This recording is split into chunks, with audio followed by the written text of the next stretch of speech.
Insurance जिस व्यक्ति पे करें, जो प्रॉपर्टी पे करें, जिस पे इंश्योरेंस आप करें, उसकी कॉपी दीजिए।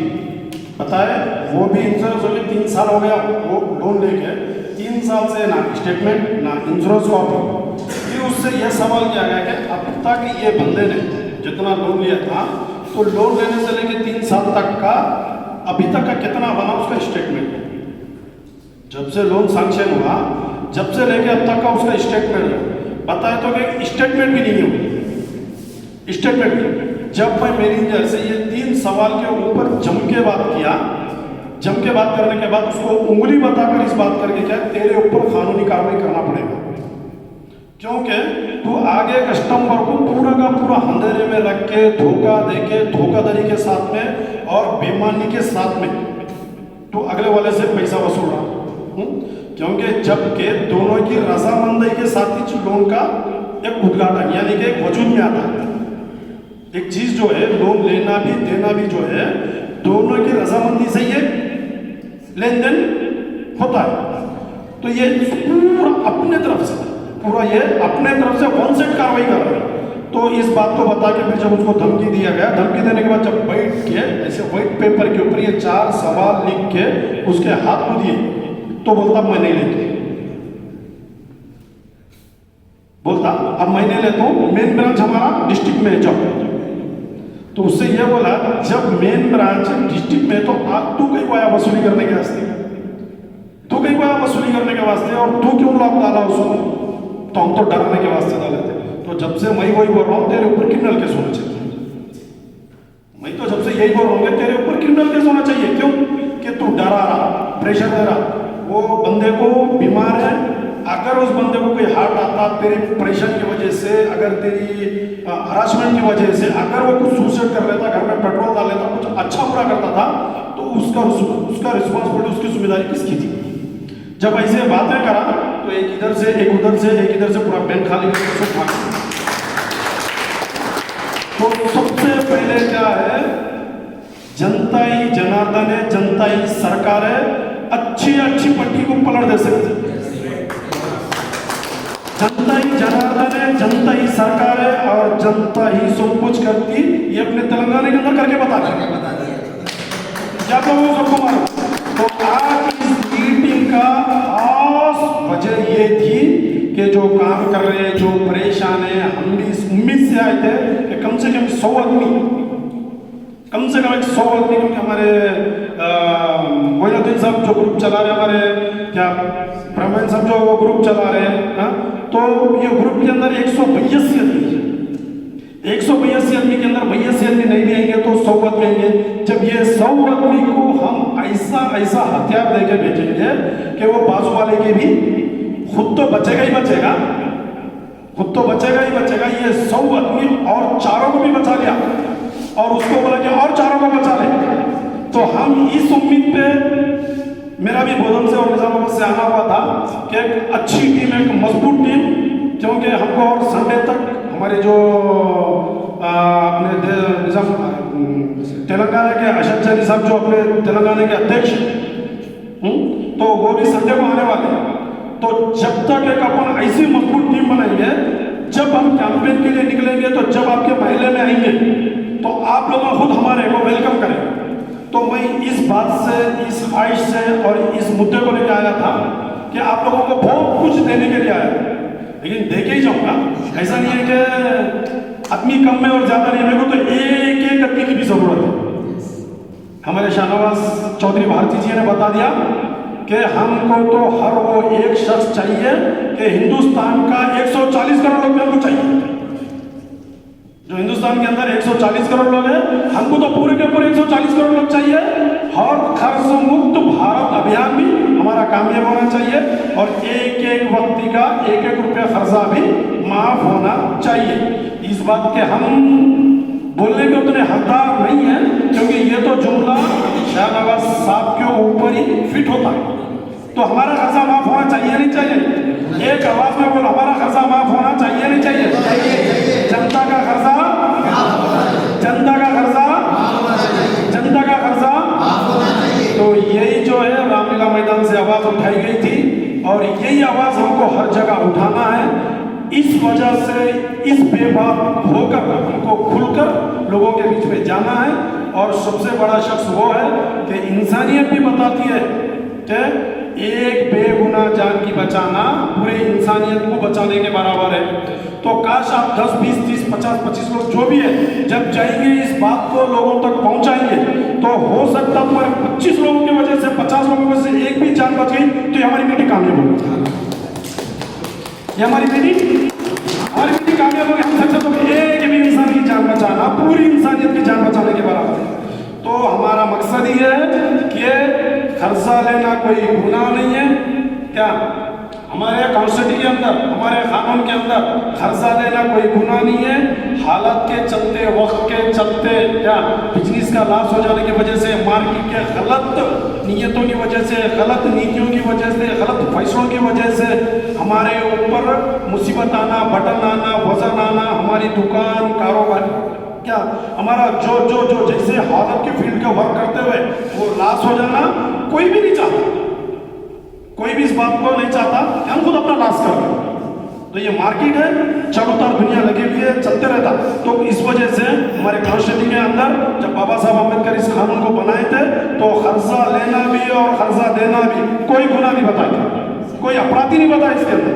ये तो सिर्फ क्या है, एक लेन देन, ये तो लेन देन है। अपनी ईमानदारी है, ले लिए, उसकी ईमानदारी है, दे दिया, अपनी ईमानदारी है, फेर दिए। क्या अगर हालत के चलते हुए अगर वो 1-2 साल का टाइम दे दिया फिर भी अच्छी तरीके से फेर दिए। अगर वो और अच्छा ईमानदार है, 2-5 साल का टाइम दे दिया तो और अच्छी तरीके से फेर दिए। अगर और ज्यादा ही ईमानदार है, माफ कर दिया तो बहुत अच्छी बात है। माफ कर दिया तो बहुत अच्छी बात है। जैसा कि अब हमारे मोदी जी ने बहुत ही ईमानदार है कि बड़े बड़े लोगों का खर्चा माफ कर दिया। बहुत ईमानदार है, हमारे देश के माने भी हस्ती है।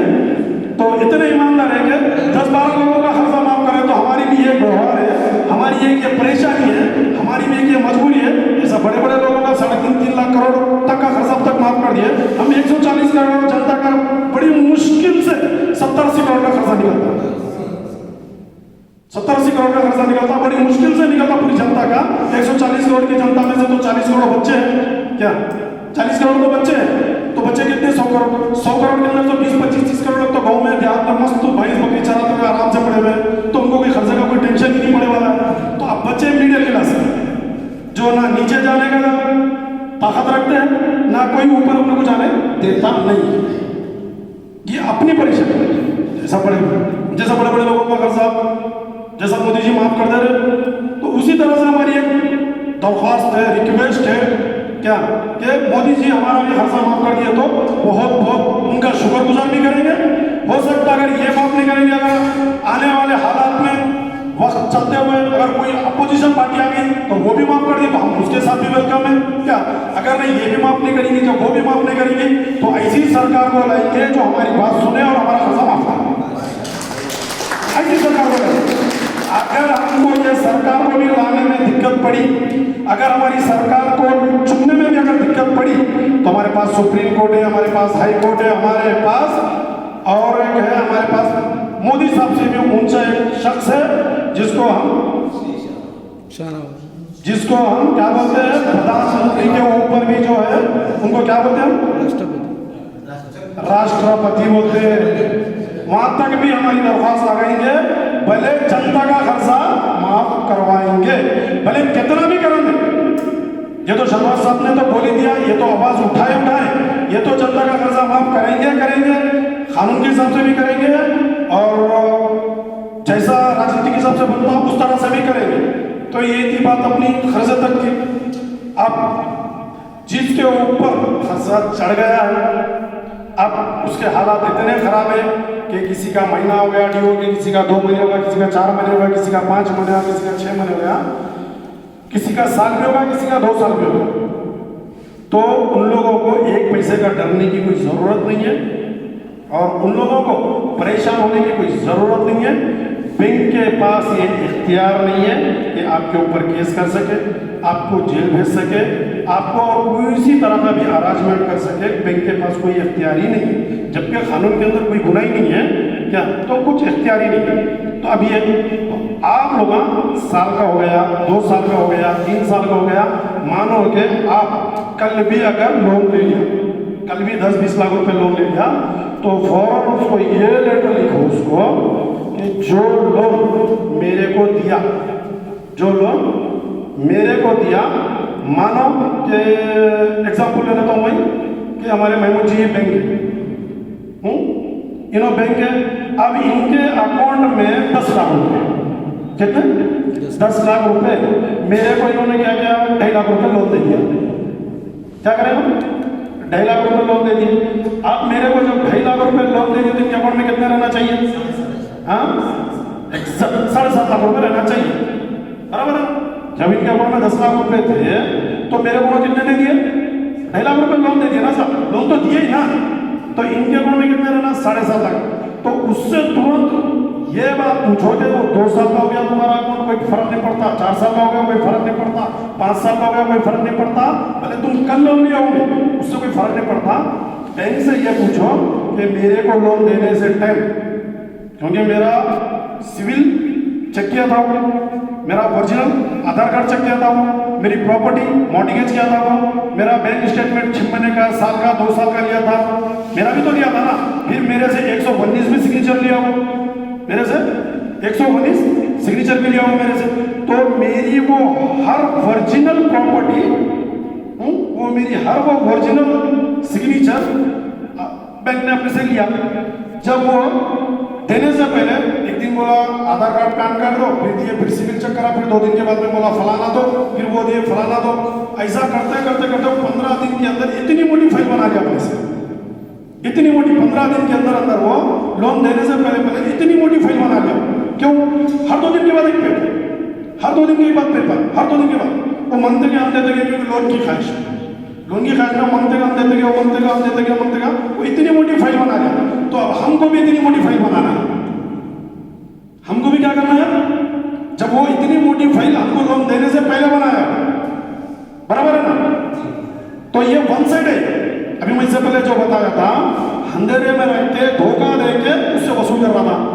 तो चाहे तुम 2 साल का लोन लियो, 3 साल का लियो, बन सको मत बन सको, वो आपके ऊपर डिपेंड करता है। तो हमारा कहना यह है कि ये बैंक अपनी इतनी मोटी फाइल बनाया कि हम कह रहे हैं 119 सिग्नेचर लिया, हाँ, और हमारे से क्या बोलते हैं, आधार, पैन कार्ड, बैंक स्टेटमेंट, फिर बोलते अड़ोस पड़ोस के सिग्नेचर, अड़ोस पड़ोस के प्रूफ, रिश्तेदार के प्रूफ, दोस्त अहबाब के फोन नंबर, दोस्त अहबाब के राशन कार्ड, आधार कार्ड, सारी वो इतनी मोटी फाइल की। तो उससे पहला सवाल इस बात का करो कि तेरे अकाउंट के अंदर कितना अमाउंट था मेरे को देने से पहले। समझ रहे बात को? ये बैंक तुम्हारा जिंदगी में कभी नहीं देगा, क्योंकि सबसे भी बैंक के माने हुए हस्ती है, जो बैंक के जानकार है, ये तुम्हारा जिंदगी में कभी नहीं देगा। क्योंकि बैंक का ये मानना है, बैंक एक सेकंड में ये मान लेता है कि जैसा इन्होंने बताया था मैंने, क्या मोइनुद्दीन साहब ने 10 लाख रुपए लोन था इनका, 10 लाख में से तुरंत क्या किया है, मेरे को 2.5 लाख रुपए मेरे अकाउंट में डिजिटल ट्रांसफर कर दिया। बात को समझो, डिजिटल ट्रांसफर, कोई कैश नहीं दिया मेरे हाथ में, बैंक मेरे हाथ में कोई कैश नहीं दिया। पहली बात ये सोचो, क्योंकि डिजिटल पैसा नहीं है, डिजिटल पैसा नहीं है, डिजिटल एक नंबर है, आंकड़ा है। इनके अकाउंट में 10 लाख रुपए वैसे ही है, ये क्या करें, मेरे अकाउंट में खाली डिजिटल ट्रांसफर करें। जो मेरे अकाउंट में डिजिटल ट्रांसफर करे, मैं अगर तुरंत जाऊं जाके बोलोगे मेरे अकाउंट में 2.5 लाख रुपए गिरे, 2.5 लाख रुपए कैश, तो बैंक कभी तुमको 2.5 लाख रुपए कैश नहीं देगा, बोलेगा कल आओ परसों।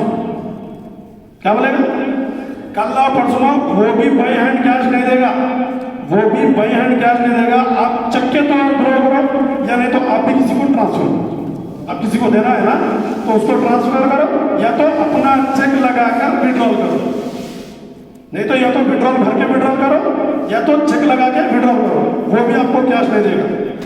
जब इनके अकाउंट से 5 लाख 2.5 लाख रुपए निकल गए, 10 लाख में तो उसके अकाउंट में 7.5 लाख रुपए रहना, बैंक यहीं अपने को धोखा देता और बैंक यहीं पकड़ा जाता। ज्यादा लंबा चौड़ा जाने का भी अर्थ नहीं है, बैंक यहीं पकड़ा जाता और बैंक यहीं मालूम हो जाता कि अपने को कितना है। तो बैंक क्या मान के चलता कि ये बैंक क्या मान के चल रहा है कि अभी फिलहाल में, तो ये बैंक मान रहा कि मैं 10 लाख रुपए मेरे अकाउंट में है और मेरे को कितने दे दिया, 2.5 लाख रुपए दे दिया, तो इधर क्या करेगा, 10 लाख रुपए डाल देगा, और बाजू में क्या करेगा, उसी के नीचे 2.5 लाख रुपए डाल देगा। तो 2.5 लाख रुपए नीचे डाल के क्या बताएगा मालूम है कि ये 10 या 2.5 कितने हो गए, 12.5 लाख रुपए का काउंटिंग बताएगा। कभी भी वो 7.5 लाख रुपए का काउंटिंग नहीं बताएगा। बस समझ में आई समझ में। बैंक जो है अगर उसको ये अपना तो 2 साल का स्टेटमेंट लिया ना वो,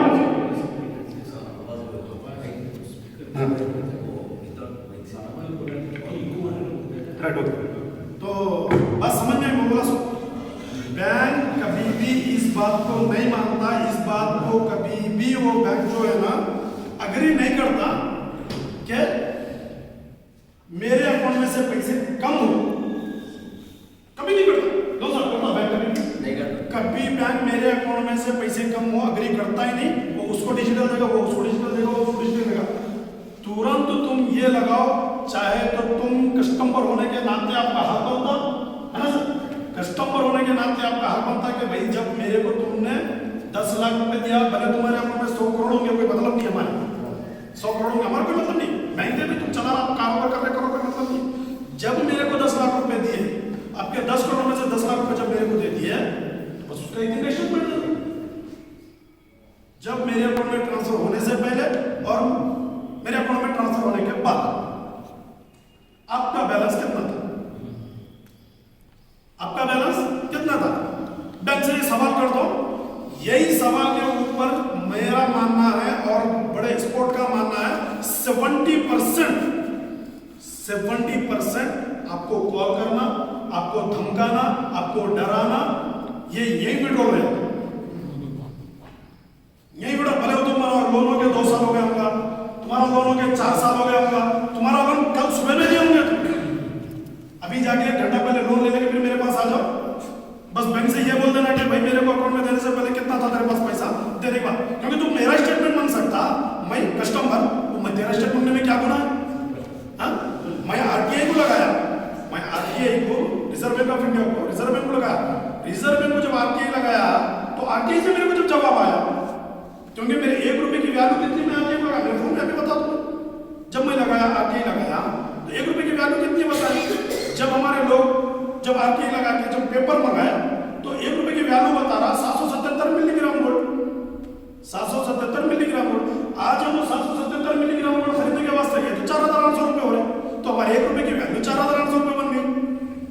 तो बैंक जो है ना कभी भी इस बात को एक्सेप्ट नहीं करता, आपको स्टेटमेंट नहीं देता। जब वो बैंक स्टेटमेंट नहीं दिया क्या, फिर समझ जाओगे ये तुम्हारे साथ फ्रॉड कर, बैंक तुम्हारे साथ फ्रॉड कर। उसी टाइम जाओ भैया मेरे साथ बैंक फ्रॉड कर रहा, मेरे साथ इलीगल कारोबार नहीं कर रहा, मेरे को धोखा दे रहा, मेरे तो सारे प्रूफ लिया, मेरे तो सारे प्रूफ लिया, फिर जब मैं मांगू तो क्यों नहीं देता? तो इस वजह से इस बात से क्या होता, बैंक एक कंट्रोलिंग में रहता, बैंक एक हद में रहता, बैंक एक लिमिट में रहता। आप लोग सब ईमानदार, कोई बेईमान नहीं है, कोई पैसा डुबाना भी नहीं चाहे, किसी का पैसा डुबाना नहीं चाहे। एग्जाम्पल भी दे दे तो अभी ये तो बात समझ में आएगी ना, क्लियर कट हो गई ना। भले तुम्हारा 5 साल का वीडियो हो जाते, उससे ये मांगो, चाहे तुम आरटीआई लगाओ, आरटीआई का कानून मानो तो मैं व्हाट्सएप पर डालता हूँ आपको, या तो आरटीआई कानून मानो आपको मिल जाता, आरटीआई लगाओ, या नहीं तो कस्टमर है। अब जो बैंक से लोन लिए वाले हैं या चोला से लिए, सिरावा से लिए और मजीद जो बैंक से लिए वाले हैं, अब कस्टमर से पूछने का तो आपका अधिकार है ना सर, है ना सर। जब 20-20 लाख ले रहे, 30-30 लाख ले रहे, रोज आ रहा हूँ घर के ऊपर मार, तो उससे पूछने का तो अधिकार बनता ना। तुम क्या गुनाह कर रहे, गुनाह थोड़ी है पूछना हमारा। जब पैसे दिया तो तेरे अकाउंट में कितने थे, जब मेरे को देने से पहले कितने थे, देने के बाद कितने थे, बस सिंपल सवाल। अगर वो सवाल तो 90% देगा नहीं, क्योंकि उसके अंदर होता नहीं पैसा, और वो उसके पास पैसा क्यों नहीं होता अब वो बता दे तो मैं आपको, उसके पास पैसा होता नहीं, वो तो सब तुमको जवाब देगा नहीं। जवाब नहीं देगा तो 99% को फ्रॉड करना ही करना। आप वही समझ जाते कि होशियार आदमी है, हमारा होशियार आदमी से पाला पड़ गया क्या, अब इसके ज्यादा नहीं करने का है। पहली बात, भले तुम्हारा 5 साल का होगा, कल घर को सीज कर रहा होगा, पहले ये सवाल करो उससे, ठीक है बनने को तैयार है भाई, मेरे को देने के टाइम पे कितना था, देने के बाद कितना, बस ये बता दे मेरे को। उसके आगे में जो कार्रवाई करना है, या तो कानून से कर लूंगा, या तो डायरेक्ट आके तेरे से मिल लूंगा, या तो पैसे पे कर दूंगा, या तो मेरा घर दे दूंगा, कोई फर्क नहीं, पहले तुम्हें भी स्टेटमेंट समझिए ना बात। देता ही नहीं पहली बात। अब इसके बाद की बात आ रही है वो क्यों नहीं देगा, उसका भी बात बता देता कि हिंदुस्तान के अंदर 9 टन सोना है, 8.5 टन सोना है और reserve bank of India note छापे भी जो है 1400 करोड़ है और अपने देश के ऊपर 156 करोड़ का खर्चा है, 156 करोड़ का खर्चा है। अब मान लो कि हमारे प्रवीण जी रिजर्व बैंक है, प्रवीण जी रिजर्व बैंक है, हिंदुस्तान का पूरा एग्जाम्पल मान लो कि हमारे प्रवीण जी कितना है रिजर्व बैंक, मान लो रिजर्व बैंक है, ये क्या करे 1000 रुपए छाप दिए, क्या करे 1000 रुपए छाप देंगे, आप लोगों को सबको 100 रुपए दे दिए, आपको सबको 100 यानी कि 1000 रुपए को तो 10 लोगों को कितने कितने दे दिए 100 रुपए दे दिए, 100 रुपए दे दिए। प्रवीण जी को मालूम है कि रिजर्व बैंक के वो छापे 1000 रुपए ही है, पहले पॉइंट है कि 1000 रुपए छापे, इनको मालूम कि इनके पास 1000 रुपए ही है, ये क्या करे 10 लोगों को दे दिए कि 100 रुपए ले लो। जब वापस महीना 2 महीने जैसा EMI लिया, महीना 2 महीने 3 महीने इस्तेमाल करेंगे तो तुरंत 2 महीने 3 महीने के बाद वापस 150 रुपए ला के दे दो, समझिए बात को, वापस 150 रुपए ला के प्रवीण जी को दे दो, तो कितना ला के देंगे तुम लोग सब मिलकर 1500 साहब। प्रवीण जी रिजर्व बैंक के छापे कितना पैसा, तो क्या नोट बच्चे पैदा करेंगे क्या, नोट बच्चे पैदा करेंगे क्या? हाँ, मेरी बेटी खल्ले में 100 के नोट ला के रखी, 3 महीने के बाद निकाल दिया 150 रुपए हो जाएंगे क्या? तो फिर कैसा लगे देंगे 150 रुपया? हाँ जी, इंटरेस्ट से भी कह लेंगे कि रिजर्व बैंक के नोट छापे 100,000 रुपए ब्लैक मनी, हाँ ब्लैक मनी देने वाला पैसा नहीं तो छापे 1000 रुपए साहब, देने वाला है ना,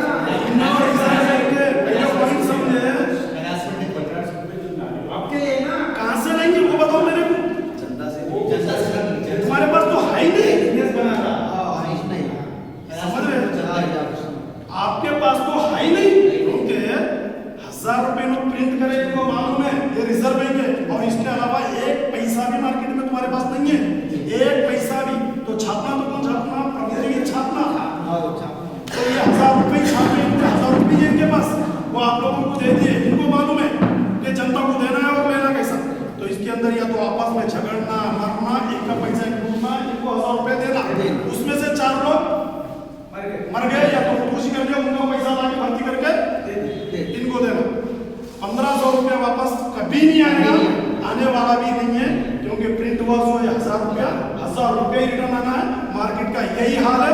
तुम बड़े ईमानदार आदमी है, बड़े क्या बोलते इंसाफ परस्त आदमी है, कानून को मानने वाले आदमी है, लेकिन मार्केट के अंदर पैसा नहीं है,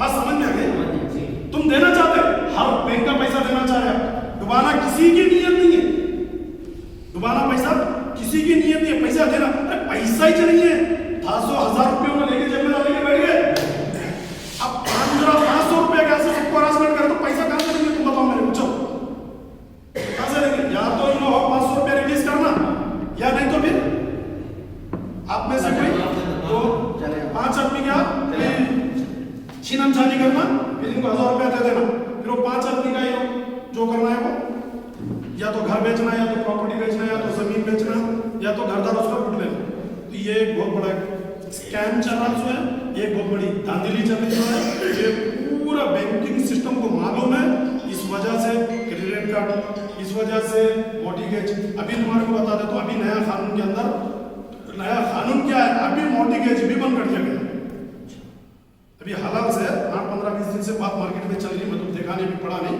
मॉर्टगेज भी बंद कर दिया है कि एक मुद्दत की रजिस्ट्री बना देनी है, सल्डिट, आपका जो मॉर्टगेज करते थे ना साहब, तो अभी मॉर्टगेज का नहीं है प्लान, आप बैंक से जाएंगे तो आप बैंक कौन दे या कोई साहूकार होंगे तो क्या बोलेगा, आप रजिस्ट्री कर दो, क्या बोल के करो, उसके अंदर एक अल्फाज ये था कि आप 2 साल तक पैसे चुका देंगे, अगर पैसे नहीं चुकाने पर आपका घर, जमीन, प्रॉपर्टी, गाड़ी हम वापस लेंगे, बस समझ में आ गया, समझ में आ गई बात, तो यही काम चल रहा है, कोई पैसा डुबाना नहीं चाह रहा, कोई पैसा ये नहीं करना चाह रहा, और इस वजह से ये टाइट होने की वजह और ये मार्केट की हालत बिगड़ने की वजह, एक तो लॉकडाउन है, एक तो कोरोना है, ऊपर से जीएसटी है और ऊपर से हमारी सरकार के गलत फैसले हैं।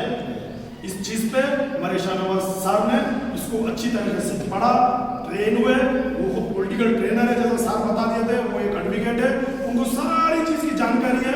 इस बात को पब्लिक तक नहीं पहुंचा सकते। तो आसान मुद्दा है कर्जा मुक्त भारत अभियान।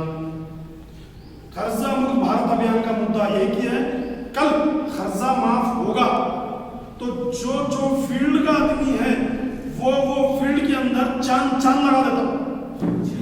इंशाल्लाह जरूर। एक गाड़ी का मालिक है, अगर खर्चा माफ हुआ तो दो गाड़ी के दो ड्राइवर को पालेगा, दो ड्राइवर के पीछे चार लोग 8 लोग रहेंगे।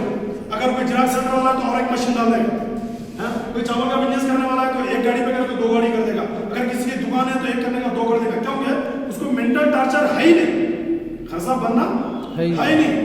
तो कारोबार भी बढ़ेगा, इकोनॉमी भी बढ़ेगी, क्या फिर हिंदुस्तान सोने की चूड़िया बनने के पूरे कगार पे खड़े हो रहे हैं।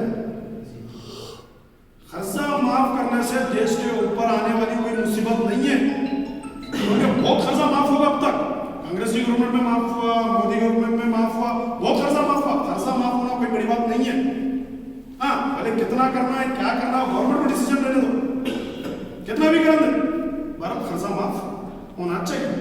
तो आप लोगों को मेरे हिसाब से बात समझ में आ गई होंगे कि सबसे पहले तो बैंक से इस चीज का सवाल करो कि भले 2 साल 3 साल का होगा, फर्स्ट में अगर कल भी घर को ताला डालने के लिए आया तो उससे एक ही एक सवाल करो कि भाई ठीक है, मेरे को लोन दिया, मैं एक्सेप्ट करूं।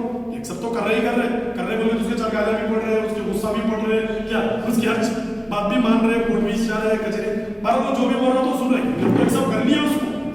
हम तो ऑटोमेटिक सिस्टम में डाल गया, हम तो सब तो कर लिया। तो आप उससे थोड़ा जाग कर, क्या जब हम ये बैंकिंग से सिस्टम पूछेंगे तो हो सकता बाई चांस कोई बैंक वाला अगर दे भी दे, बता रहा हूं आपको, कोई बैंक वाला अगर दे भी दे तो बैंकिंग सिस्टम इनका मालूम हो जाता है कि आपको ये बैंक इस टाइम पे देने के टाइम पे उसके पास इतना पैसा था।